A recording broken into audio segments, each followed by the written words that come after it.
సౌందరరాజన్ గారు చేసిన ప్రసంగంలో ఒక మాట మీకు కోట్ చేసి ఉంటుంది. ఆ రోజు గవర్నర్ గారు తొలి ప్రసంగంలో వారు చెప్పింది ఏమంటే, ప్రజా సంక్షేమం కోసం ఈ గవర్నర్ గారు నేను కోట్ చేస్తున్నాను, 6 గ్యారంటీలు ప్రకటించాం.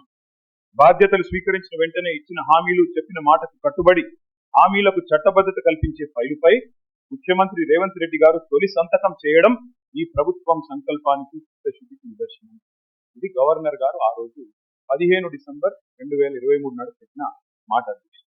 ఇవాళ నేను ప్రభుత్వాన్ని సూటిగా అడుగుతాను, ఏమైంది ఆ సంకల్పం?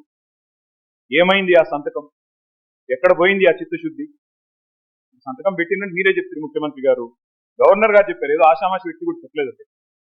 ఆ తర్వాత అధ్యక్ష 2024 గవర్నర్ ప్రసంగం అయిపోయింది, 25 అయిపోయింది, ఇప్పుడు 26 కూడా నిన్న అయిపోయింది.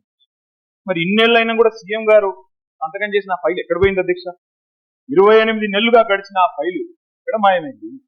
ఆకెత్తుకపోయిందా? లేకపోతే ఎఫ్ఎస్ఎల్ అగ్ని ప్రమాదంలో కాలిపోయిందా? లేకపోతే మరి విచిత్రమైన విషయం అధ్యక్ష, ఇది ఒక గవర్నర్ గారు చెప్పిన మాట కాదు, మీ బాస్ రాహుల్ గాంధీ గారు చెప్పిన మాట. తొలి క్యాబినెట్ లోనే 6 గ్యారంటీలకు చట్టబద్ధత కల్పిస్తాం. తొలి క్యాబినెట్, ఇప్పటికి నాకు తెలిసి ఒక 50-60 సమావేశాలు అయినట్టు క్యాబినెట్. ఇక్కడ పోయింది అధ్యక్ష మరి తొలి క్యాబినెట్ లో 6 గ్యారంటీలకు చట్టబద్ధత అన్నమాట? ఇది కాదు అధ్యక్ష. అధ్యక్ష క్యాబినెట్ సమావేశాలు ఇన్ని జరిగినాయి, మరి ఫైల్ మాయమైంది అధ్యక్ష.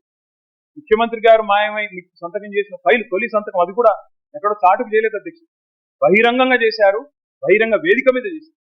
ఎక్కడ పోయింది ఆ ఫైలు?